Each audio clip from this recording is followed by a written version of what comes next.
Hello বন্ধুরা, আমি সুস্মিতা। নতুন আরও একটা ব্লগ ভিডিওতে সবাইকে স্বাগত জানাই। নতুন আরও একটা দিন তোমাদের সাথে শুরু করলাম। কে কোথা থেকে ভিডিওটা দেখছো এবং কেমন আছো অবশ্যই কিন্তু কমেন্ট করে জানিও। তো আজকের দিনটা আমি শুরু করেছিলাম একটু অন্য রকম কাজই দিয়ে আর কি। কারণ আগের একটা ব্লগে তোমাদেরকে বলেছি যে আমার ওই গ্যাসটা শেষ হয়ে গেছে, তো সেই কারণের জন্য বাড়ি যাব যেহেতু, সেই কারণের জন্য সমস্ত কিছু একটু গুছিয়ে টুছিয়ে রেখেই যাচ্ছি আর কি। কারণ এসে যাতে খুব একটা মানে কষ্ট করতে না হয় সেই চেষ্টাটা করেই যাই। কারণ হচ্ছে যে মানে বাড়ি থেকে এলে তো এমনি একটা ক্লান্তি কাজ করে, মন খারাপ কাজ করে, অনেক রকম অনেক কিছুই কাজ করে। তো যে কারণের জন্য এগুলোকে একদম গোছাতে যখন হবেই আর কি, তো তখন একদম এগুলোকে র্যাপ করে দিয়েই যাচ্ছি। আর এর বক্সটা না রান্নাঘরে ছিল। আর আমি খুব একটা না মানে যে জিনিসগুলো বছরে একবার কাজে লাগবে সেই জিনিসগুলো একদমই রান্নাঘরে রাখার পক্ষপাতী না। তার কারণ হচ্ছে ভীষণভাবে তেল চিটচিটে হয়ে নোংরা পড়ে। ঠিক এই বক্সটাও সেই রকমই হয়েছে, মানে কোনো রকমভাবেই না এই ব্রাউন টেপটা এর ওপরে দেওয়া যাচ্ছিল না। যাই হোক, বহু কষ্টে দেওয়া গেছে, কী আর করা যাবে। তো আগের দিন রাতের যে টুকটাক বাসনপত্র ছিল সেগুলোকে এখানে গুছিয়ে নিচ্ছি।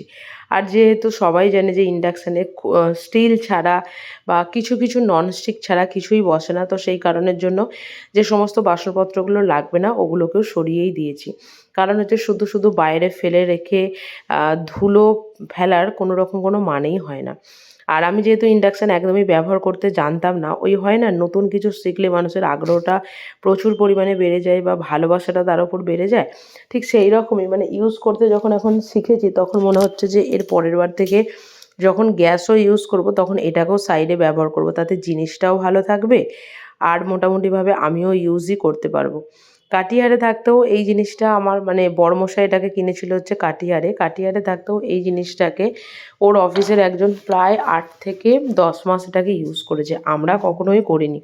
যখন আমরা আসবো বলে ঠিক করেছিলাম তখনই আর কি জিনিসটা ওনার থেকে নিয়ে এসে তারপর আমরা নিয়ে এসেছি, এই আর কি একটা ব্যাপার। যাই হোক, কাজের সময় ওই কথাতেই আছে না, যেগুলোকে বেশি অবহেলা করা হয় সেগুলোকেই কাজে লাগে। আর যেহেতু মানে সেইভাবে রান্নাবান্না করার তোড়জোড় চলছিলই না, তো আগের দিনকার একটু পায়েস, তারপরে রাতে কচুরি করা হয়েছিল সেটা, এবং তার সাথে হচ্ছে এই আলুর দম, সমস্ত কিছুই রয়ে গেছে।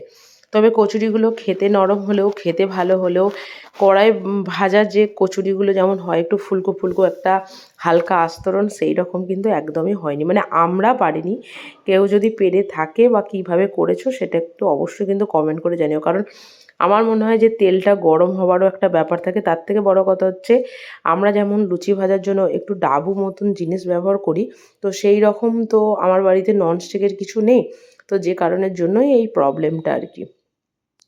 তো যাই হোক, এদিকে আজকে দুপুরবেলা রান্না করব হচ্ছে একটু মাংসর ঝোল আর ভাত, মানে দুবেলার জন্যই করব, আর রুটিটা রাতে করে নেব। আর এখন যেহেতু এখানে কারেন্ট যাওয়ার মানে খুবই সমস্যা, তাই আগের দিনের কথাটাকে মাথায় রেখে এদিকে রান্নাটা আগে করে নিচ্ছি, তারপর চান করা, তারপর পুজো করা, সমস্ত কিছু করব আর কি। তো ওই রোজকার মতন আলুগুলোকে ভেজে নিয়ে একটু টমেটো পেঁয়াজ ভেজে নিয়ে চিকেনটা দিয়ে, আজকে আর ম্যারিনেট করার একদমই সময় পাইনি, তো ওর মধ্যে ওই আদা রসুন বাটা, লঙ্কা গুঁড়ো, জিরে গুঁড়ো, ধনে গুঁড়ো সমস্ত কিছু দিয়ে ওপর থেকে ধনেপাতা দিয়ে এবার মশলাটাকে একটুখানি আর কি কষিয়ে গরম জল দিয়ে দিলাম। গরম জলটা এটাতেই করে রেখেছিলাম একটুখানি, কারণ আবার যদি বেলা সেই 12টা 12:30টার আশা করি না রান্না করব বলে, তাহলে আজকেও আমাদেরকে আর বাড়ির খাবার খেতে হবে না, সেই বাইরেই ছুটতে হবে খাবার জন্য।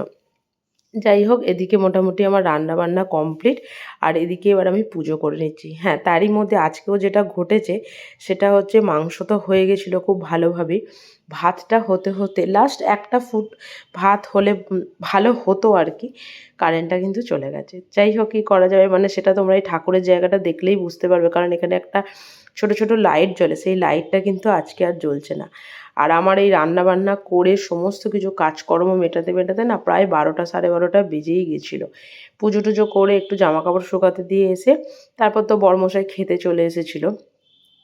যতই যাই হোক, এখন মনে হয় যে বাড়ির রান্না হচ্ছে সবথেকে বেস্ট আর কি। যতই আমরা বাইরের রেস্টুরেন্টে একদিন আধদিন খাই, আর যেহেতু আমরা গন্ডিয়া থেকে খুব একটা আমরা বাইরের রেস্টুরেন্টে বা বাইরের হোম ডেলিভারির খাবার আমরা খেতাম না, তাই আমাদের যেন বাড়ির খাবারের প্রতি না একটা আলাদাই মানে সেটা সারা জীবনই ছিল, কিন্তু তবুও মনে হতো না কেউ বলার নেই, কেউ কিছু নেই, তো একটু টুকটাক রাতের দিকেও খাবার একটু অর্ডার করে নিই বা কোনো কিছু করে নিই।